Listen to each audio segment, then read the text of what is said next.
about to listen to the Dr. Daliah Show. Sassy, stimulating medical talk radio. Any medical advice Dr. Daliah Wax gives on her show should not be substituted for an actual visit to your medical provider. And now, here's Dr. Daliah.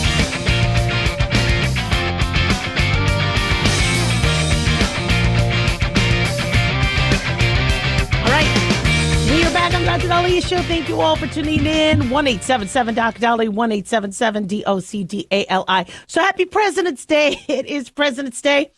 It's fascinating how there's this fascination with mattresses and sales. And I'm wondering if we're doing President's Day wrong. Now, it's almost like every month we have a 3-day weekend. And I love 3-day weekends, but I think we're kind of losing what these holidays are supposed to be about. So President's Day originated because of George Washington. He died in 1799. So I think in the 1800s, they wanted to commemorate his birthday. As opposed to honoring the day he died, honor his birthday, which I believe was February 22nd.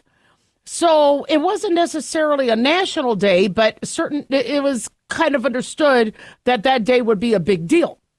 And whenever February 22nd, wherever it fell on, is when you would celebrate it. Well, there were other presidents that we wanted to honor as well as Lincoln. And so the idea of starting to have a holiday or an observance actually came out much, much later. So they say by 1870, Washington's birthday finally became a federal holiday, even though it was started, I think, in I think it might have been 1802, might have been, even though 1800 is when they wanted to start celebrating it. I think it might not have been unofficially official by 1802. But by the 1870s is when it became a federal holiday. Senator Stephen Wallace Dorsey, according to History.com, of Arkansas, first proposed the measure, and then in 1879, Rutherford B. Hayes signed it into law. But it only applied to the District of Columbia at the time. So it took another 15 years by 1885 for it to expand to the whole country. Now, at that time, there were only 4 other nationally recognized days: Christmas, New Year's Day, 4th of July, and Thanksgiving. Those were the federal bank holidays where the bank would be closed. So at the time, there was only 4. Now Washington's birthday would be 5. It was the first time there was a federal holiday honoring a person. It wasn't until Martin Luther King later in the 60s when we honored Martin Luther King Day. In fact, that wasn't signed into law until 1983. I didn't know that. So the shift to making it a 3-day weekend came from the Uniform Monday Holiday Act. So back in the 60s, Congress thought that they should shift federal holidays to specific predetermined dates on Mondays. And then Abraham Lincoln's birthday fell on February 12th. Lincoln's birthday was a state holiday in Illinois.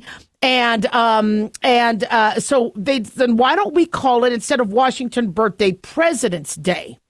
And then the Uniform Monday Holiday Act passed in 68, took effect in 1971 from an executive order from Richard Nixon, so that then the third Monday of February would be the day when we celebrate Washington's birthday, Lincoln's birthday, and then it would be technically a 3-day weekend. Columbus Day and Memorial Day also got moved. Veterans Day got moved, but people were pretty upset. Remember, Veterans Day is Armistice Day, so November 11th is very significant. So to start to change the 11th and move it, that didn't fly. And so they went back to Veterans Day.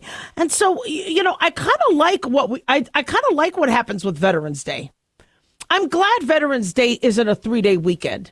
Personally, I think we should be celebrating Veterans Day every day, 365 days of the year, honoring our veterans. But Veterans Day signifies an important day.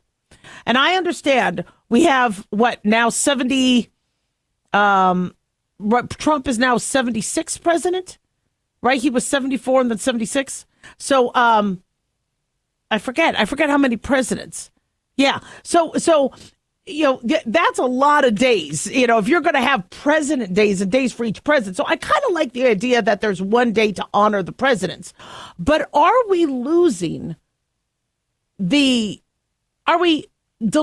it and losing the value of it, making it a 3-day weekend? listen, I like 3-day weekends as the next person.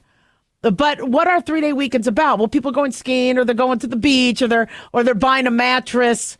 And what I like about Veterans Day is you stop in the middle of your work week and you honor Veterans Day. And I'm wondering if, maybe we need to slow down on the 3-day weekends.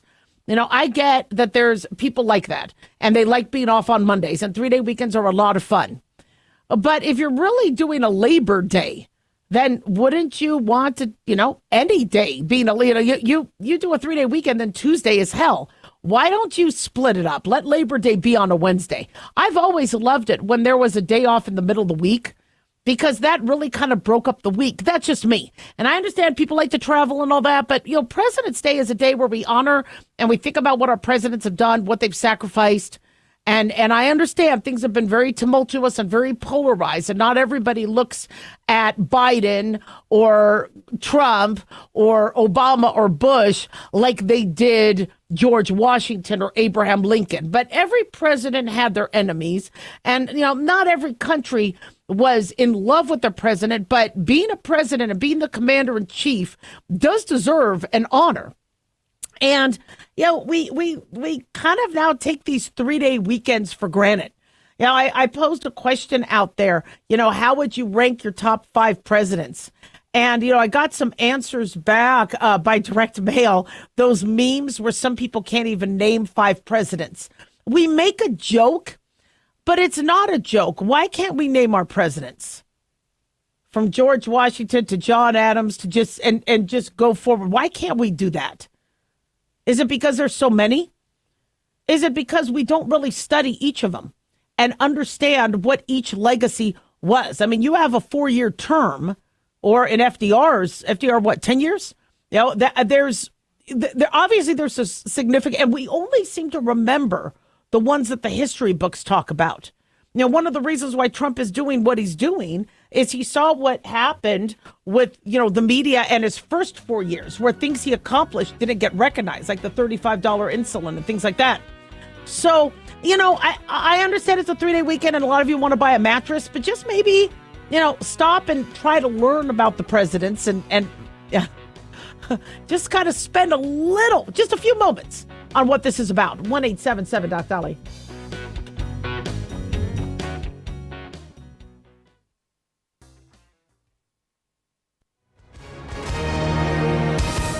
Hi, everyone. If you've been injured in an accident and think you deserve compensation, listen up. We have legal professionals standing by right now to answer your questions for free. They'll tell you if you have a case and how much it's potentially worth. Call 800-710-5100. I'm here with spokesman John Wolf. So, John, tell our listeners who should call right now. Well, Maria, first off, thank you for having me join you to answer the listeners' questions. Now, as far as who should call in, anyone who's been injured in an accident and think you deserve compensation, give us a call right now and find out how much your case is potentially worth. Call 800-710-5100.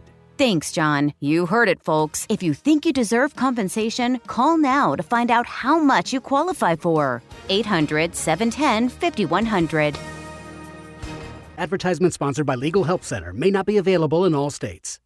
At Hot Shot Secret, we share the science behind common diesel problems. For example, diesel fuel cetane levels. The cetane rating in diesel fuel is 42 to 45. Most diesel engines operate more efficiently with a cetane rating of 48 to 50. One treatment of Hot Shot Secret Diesel Extreme will raise your cetane 7 points, increase fuel economy, and improve cold starts. Hot Shot Secret Diesel Extreme is available nationwide at truck stops, fine farm and auto stores, and online at hotshotsecret.com. Hot Shot Secret, powered by science. In a study, it was found that 33% of 44 herbal supplements had no trace of the advertised herb. Don't let that happen to you. Hi, this is Dr. Mitch. If you want to ensure quality, please go to totalwellness.com. Supplements made for physicians, only now available to you too. totalwellness.com, helping you to look good, feel good, and enjoy total wellness.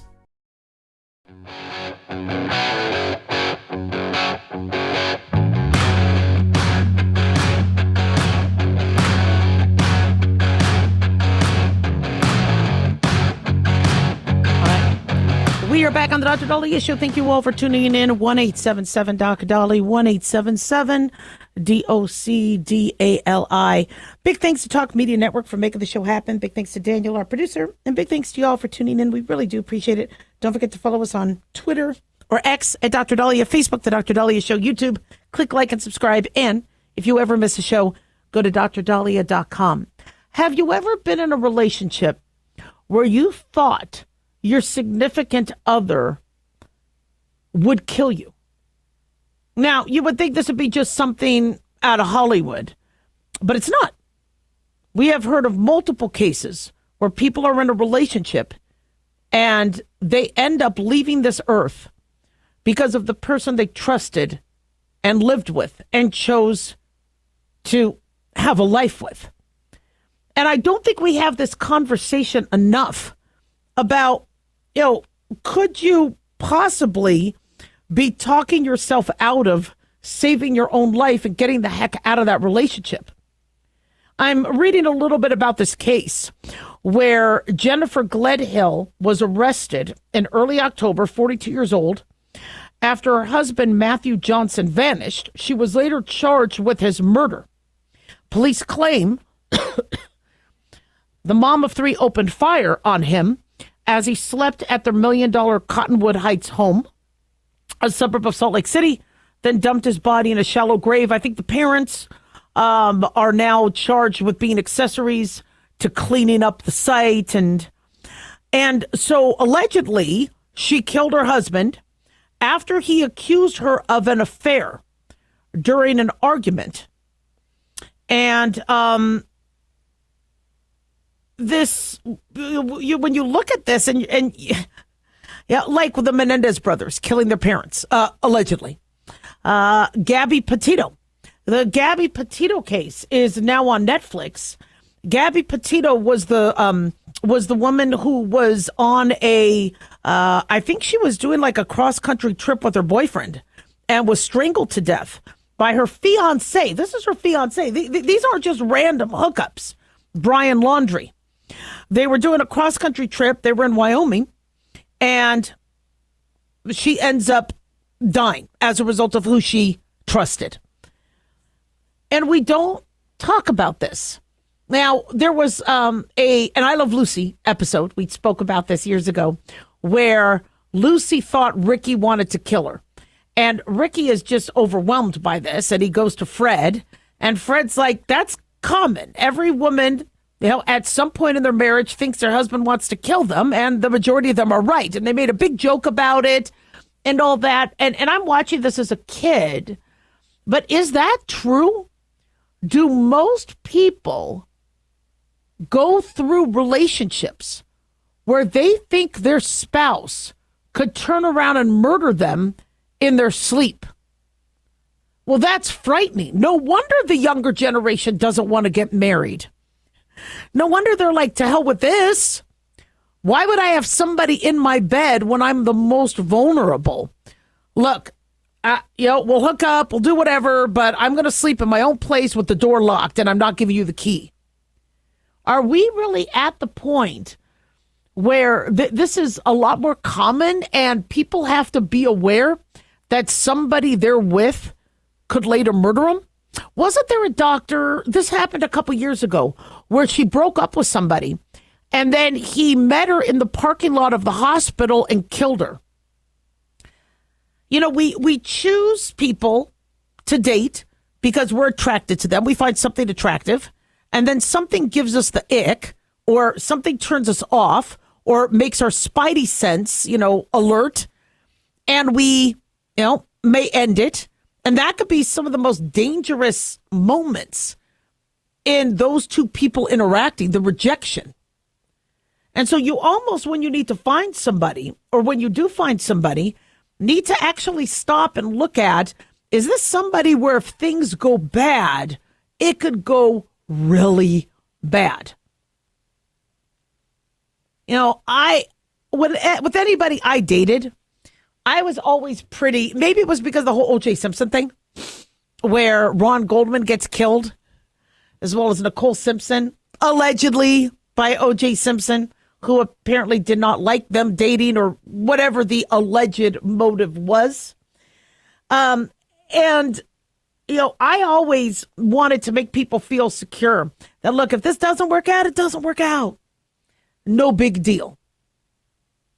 But some people have such mental illness that they will take things to another level. If I can't have you, nobody could have you. If you're going to leave me, then you're going to leave this earth. I mean, who knows what they're thinking? This woman was allegedly the one cheating. Her husband accuses her, and then he gets killed. They have 3 beautiful children. It's just frightening.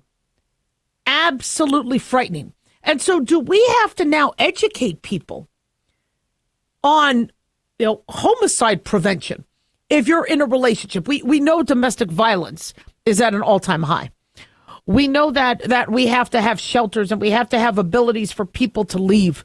And they feel like it'll be worse if they leave, or they have kids that are going to get the brunt of it, so they're afraid to leave and they don't know how to leave. And we try to support them and seek them out and provide. But sadly, this isn't something that we have a good infrastructure for. And I think there's a lot of individuals out there that really fear leaving their partner.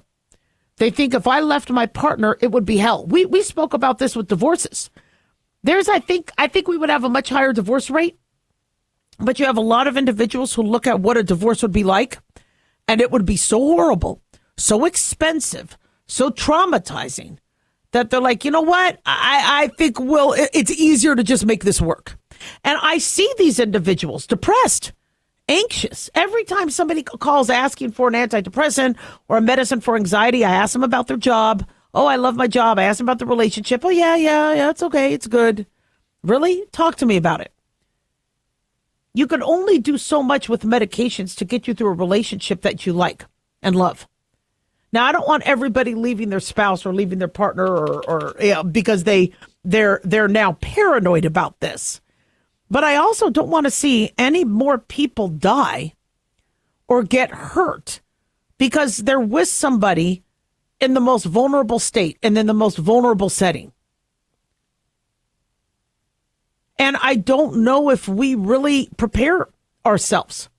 I remember one of my friends was joking how he trained his daughter to martial arts, know how to use a weapon, so that when she dates, she lets them know, I could defend myself. But how do you do that? How do you start in a relationship? How do you get out of a relationship?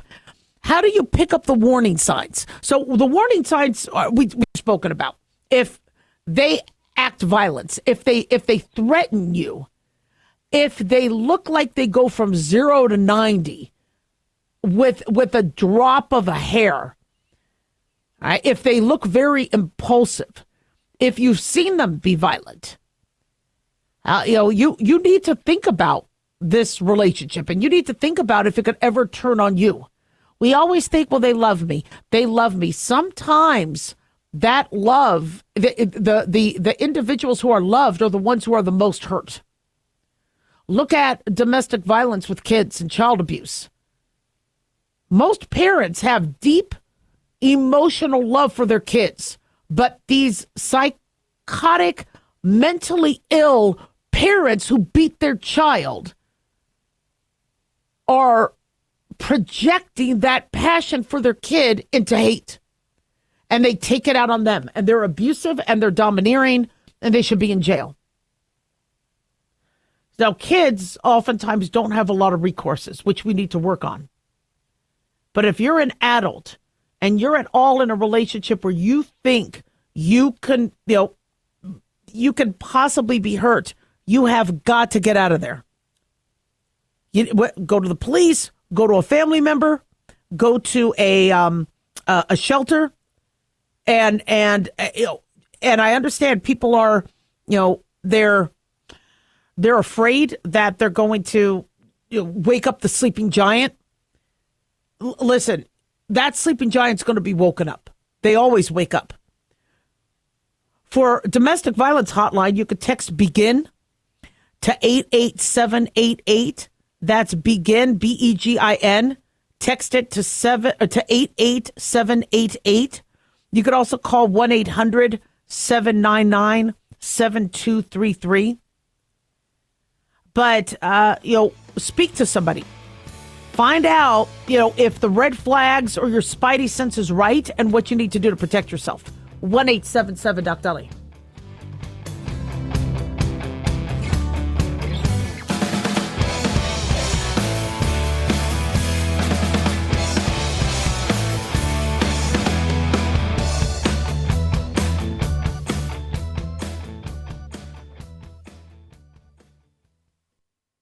Hi guys, Dr. Daliah here. Addictions can sneak up on us and come in many forms, whether it's drugs, alcohol, sex, video games, porn, or something less obvious such as food, internet, or shopping. Addiction can seem innocent at first and then evolve into an insurmountable evil. In our book, Addiction Basics, Caitlin Kalikas and I dive into the common addictions and provide tips for identifying and preventing these before they sneak in and take over our lives. Addiction Basics can be found on Amazon or my website, drdaliah.com. Check it out. Carl Amari here to tell you about our newest website for old-time radio lovers. It's 100radioshows.com. At this site, there are 5 old-time radio shows waiting for you to download free as our gift to you, and be sure to browse the additional 700 old-time radio shows available to you for 70% off by using the promo code RADIO at checkout. This is a limited-time offer, so log on to 100radioshows.com. That's 100radioshows.com.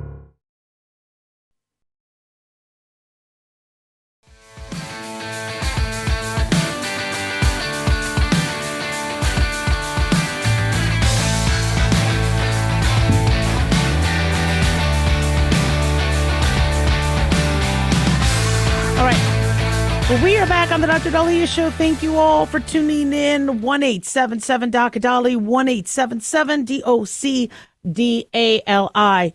So this year, I guess, marks Saturday Night Live's 50th anniversary. And for most of us, there was some period of time in our lives when we watched it or part of it and connected to some of the amazing talent that came out of Saturday Night Live. However, many of us also turned it off. So there were things that Saturday Night Live did that were fantastic, and then also where they got it wrong. And so I kind of wanted to bring this up. Last night was their reunion, and I watched it. I was hoping to see more of the audition tapes because that's how they teased it.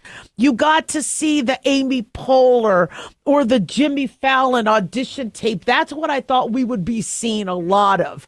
I thought we would be seeing more Chevy Chase and Lorraine Newman, or was it not Lorraine Newman, Jane Newman? There was Jane Curtin and Lorraine Newman, yeah. Or some of the other, I thought we would see more of a tribute to John Belushi and Gilda Radner. And, overall, I think they did a good job. I liked it. The Paul McCartney music at the end was fantastic. Some of the skits were fantastic. The ones with Eddie Murphy. Eddie Murphy is still one of my favorite comedians. So he was wonderful. But I'm watching this, and I thought I just kind of wanted to bring it up because I don't think Saturday Night Live learned its lesson, and I think they're going to be off the air soon if they keep up some of the stuff that they're doing. And so what made Saturday Night Live great? Well, they were young comedians. It was a skit.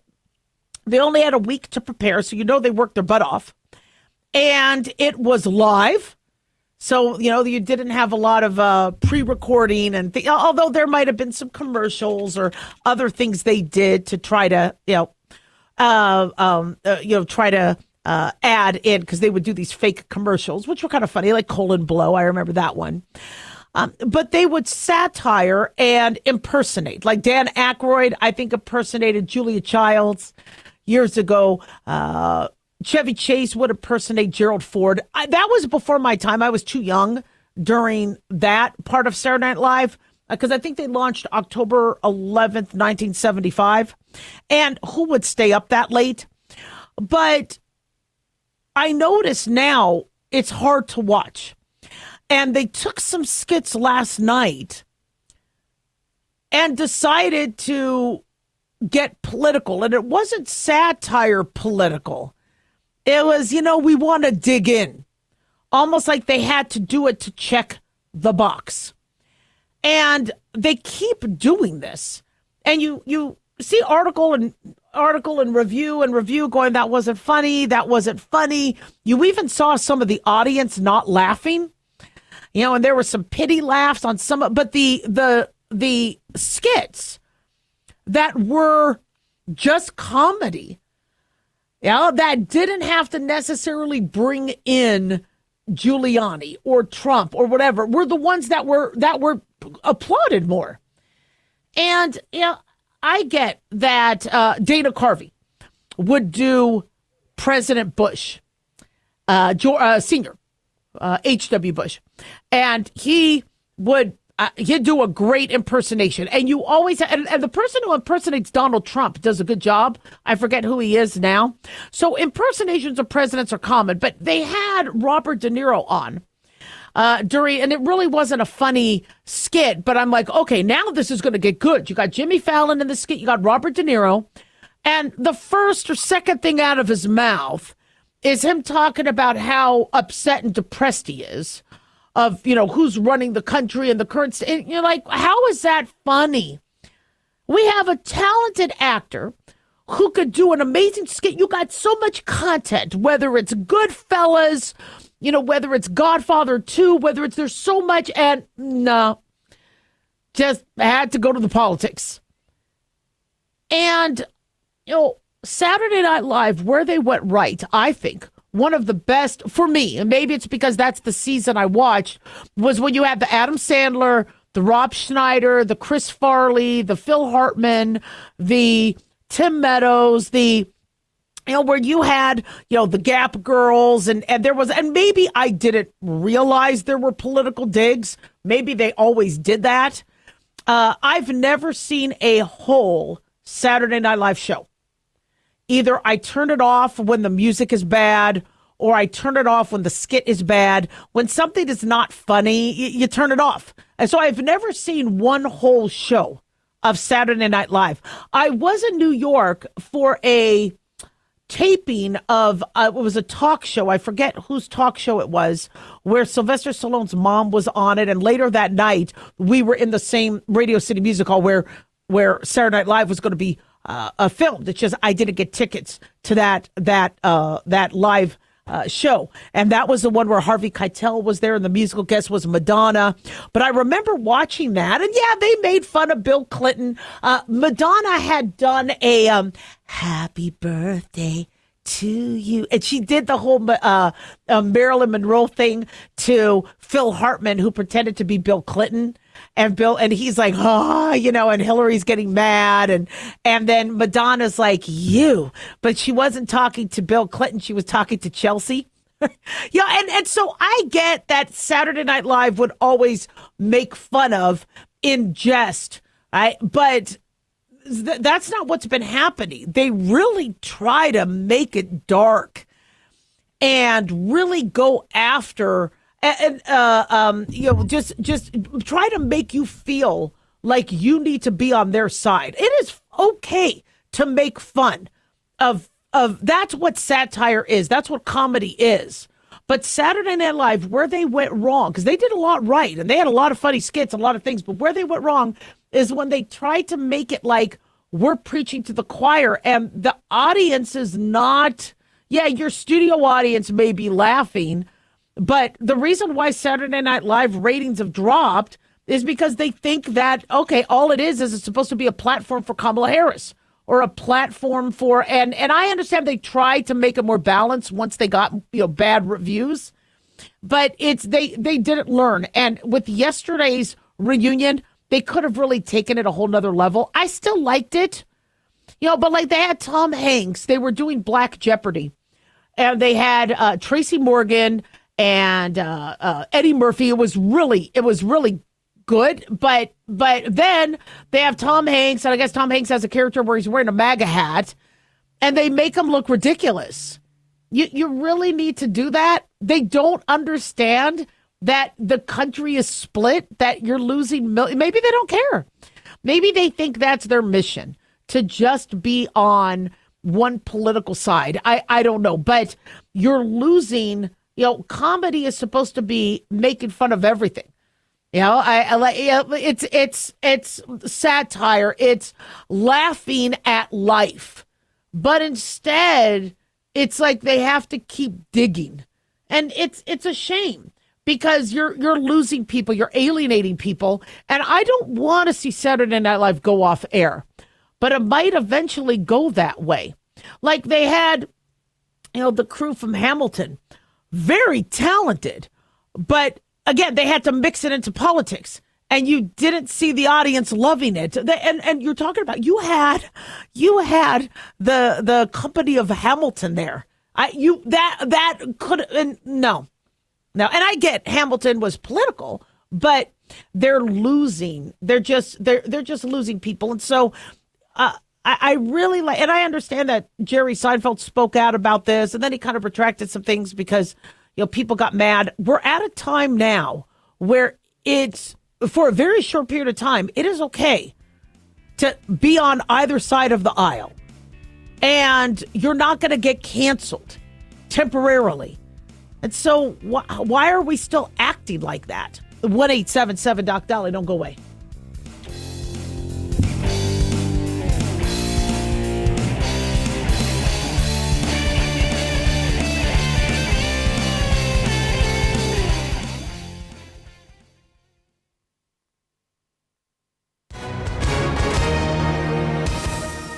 Hi, everyone. If you've been injured in an accident and think you deserve compensation, listen up. We have legal professionals standing by right now. They'll tell you if you have a case and how much it's potentially worth. Call 800-910-7500. That's 800-910-7500.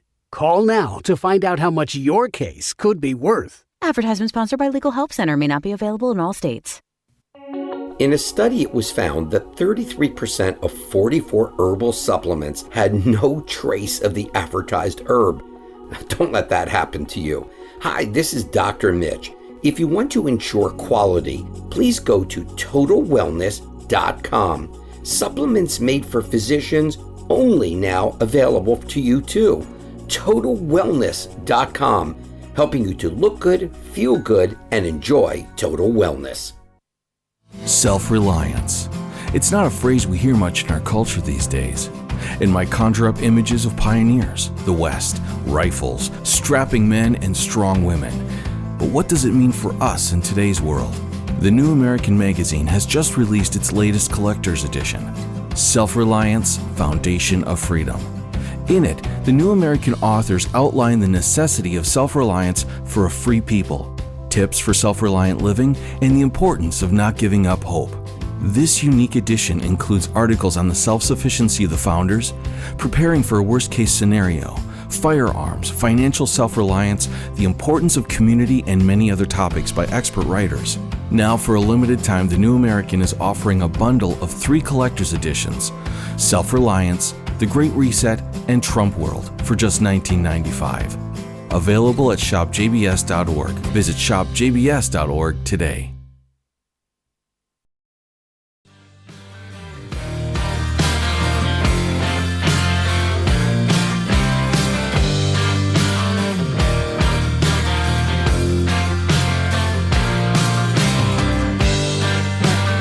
We are back on the Dr. Daliah Show. Thank you all for tuning in. 1-877-DOC-DALIAH, 1-877-DOC-DALI. So we are being told that water levels are still rising after the horrific flooding that happened this weekend in Kentucky and other portions of the Ohio Valley and Mid-Atlantic. CNN is reporting a deadly coast-to-coast winter storm has already killed 13 people, 1 due to severe winds in Georgia, 1 in West Virginia, 11 in Kentucky. Kentucky took on some of the worst of the devastating flooding in the region. They say several others are missing amid significant levels of flooding in West Virginia, according to Governor Patrick Morrisey said in a news briefing. They said more than a month's worth of rain deluged much of Kentucky in less than 24 hours and set the deadly flooding into motion. Even though the rain had long since stopped, the situation was still active with waterways still swollen. That's according to Kentucky Governor Andy Beshear. They said there are still people that are in harm's way. The state is in rescue mode. Although they think they've reached many, if not most people, in fact, impacted by the floods, they are still searching and making sure that there are not individuals in danger. They said there are a couple rivers that haven't created yet, and that's where the emergency operations are focused, especially in Martin County, where we have 100-plus people we need to move to a safer place. So emergency crews with the Kentucky National Guard and the Kentucky State Police performed more than 1,000 rescues. First responders went door to door in flooded areas to make sure everyone was accounted for. More than 340 roads were closed in the state due to flooding. They say widespread flooding of roads continues across much of the region. Stream and river levels will continue to rise over the next few days in some areas. They say this latest flood disaster hit 2 years after catastrophic flooding left 43 people dead and devastated in parts of the state. So Beshear had declared a state of emergency ahead of the storm, and on Sunday thanked President Donald Trump for approving a federal disaster declaration, making federal aid funding available to impacted areas. Now that we have more federal aid with all the cuts DOGE is doing, I don't think there's going to be an issue. Remember FEMA? Late last year, said if we have another hurricane, we don't have the funds. And you're like, well, why not? I mean, I understand it was an active hurricane season, but why don't you have the funds? So hopefully with the cuts DOGE is doing, there's going to be plenty of funds. 5 flash flood emergencies, which is the most dire form of flash flood warning, were issued in parts of Virginia, West Virginia, and Tennessee over the weekend. One of these emergencies occurred when floodwater breached a levee in Tennessee's Obion County. The county was under a state of emergency with mandatory evacuations in Rives, Tennessee. Obion County Mayor Steve Carr said. So the area is still very, very fluid. Flooding in parts of Virginia mixed with recently fallen snow and ice worsened, especially as the ice starts to melt. There's hypothermia risk for anybody that gets caught in this flood water. You do not want to be in the water. I know we see people, swimming and canoeing down the water in Florida and things like that. The water is dirty. The water is toxic. There's parasites, bacteria, viruses, toxins, kerosene, gasoline, zoluene, any of these things that get picked up and washed in. And on top of that, the temperature. Your body loses heat in water. And even though you're like, oh, wait a second, it's cold, but now I'm used to it. No, that doesn't mean the water is 98.6. The water, you could get used to 80-degree water, 70-degree water, and become hypothermic within minutes. In Indiana, drone images showed homes and roads submerged in floodwaters amid snowy weather. They said it floods down here every year, but it's been a while since it's been bad. I live in Nevada, and we had a lot of rain this last these last few days. It dried up, but I think Thursday was some of the brunt of it, and we had this big storm coming in from California, where California got drenched, and then northern Nevada, all along Nevada, finally got some badly needed water. But we live in desert, and so we always seem to get flash flood warnings because our desert sand is not very porous. We got caliche, which is really hard, and we don't have a lot of vegetation in our deserts to really anchor a lot of the rain, and we don't have a rich soil that necessarily can absorb. We got soil, but not like you do in other areas. And so the desert is also a very dangerous place.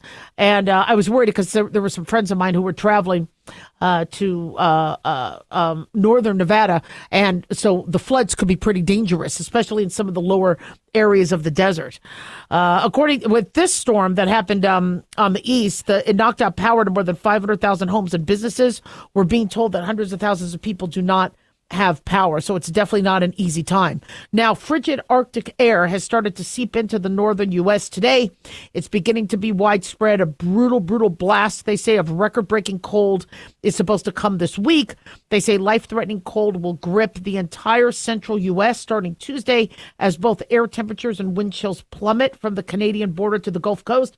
Canada's not too happy with us. Did you guys see the Canadian, the U.S. U.S. beat Canada, but Wow.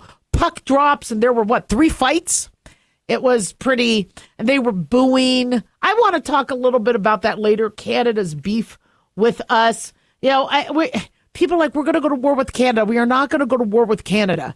But, boy, are they grumpy with us. And I get that, Trump is kind of, poking the beast a little bit, but they're Canadian. They're usually pretty nice and pretty peaceful. I doubt we're going to go to war with them. But, boy, out on the hockey rink, it was bad, and they were fighting. But what's interesting is I think the U.S. team and the Canadian team. So I think like the Golden Knights, was Mark Stone on the Canadian team, and Eichel was on the American team. So these teams, they're a 4-country sort of tournament that's going on. That might be, I guess, later the Hockey Pro Bowl. I don't know, but it's interesting how out on the field, especially with hockey, teams always fight. I mean, you'll see Dallas Stars fight with Rangers or whatever. There'll be fights among teams, but it was definitely fascinating to see Canada mad at us. Well, they're sending some pretty bad weather our way. Gusty winds, wind chill may be as low as 60 degrees below zero in the northern plains, below freezing in Texas, Oklahoma, Arkansas, and Tennessee. So please be careful out there. A huge swath of this.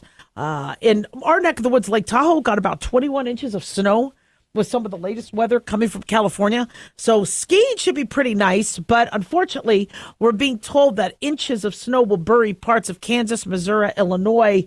Kentucky's going to get a lot, and that's going to definitely worsen a lot of the flooding. So be prepared.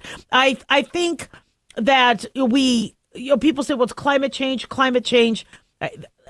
The climate change is kind of redundant. Climate always changes. What's the climate in the room? What's the climate of the audience? What's the climate? Climate changes. And I know people say, but yeah, Dr. Daliah, but it's more, we're having more flooding. There were biblical floods. Well, we're having droughts. Well, something caused the Grand Canyon to be created.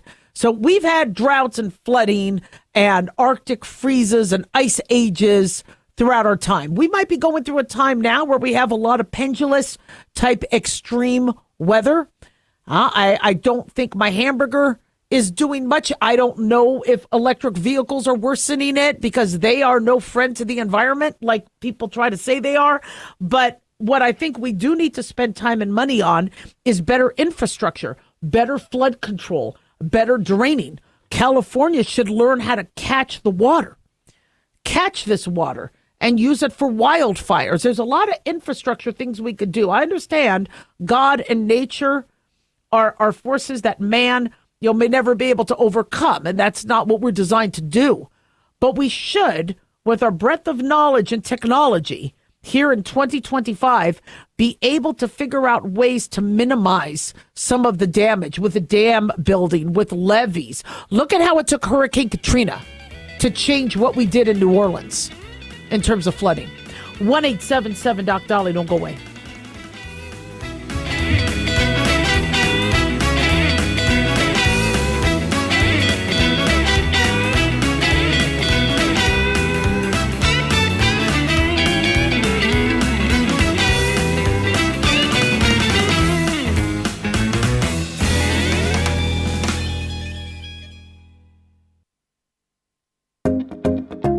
Did you know that healthy arteries make a gas? Yes, actually 3 known gases. Hi, I'm Dr. Mitch, and nitric oxide is a gas that's readily made all day long to keep our arteries open by relaxing the blood vessel walls. By doing this, our circulation is increased, bringing blood, oxygen, and nutrients to every part of your body. Both age and poor diet can lead to a loss of this precious gas, and in turn, blood pressure can go up, energy can go down, and you can get tingling in your hands and feet. Well, our product, Ultimate Nitric Oxide, can easily help fix this lack of nitric oxide. Go to TotalWellness.com. That's TotalWellness.com, where we are helping you to look good, feel good, and enjoy total wellness.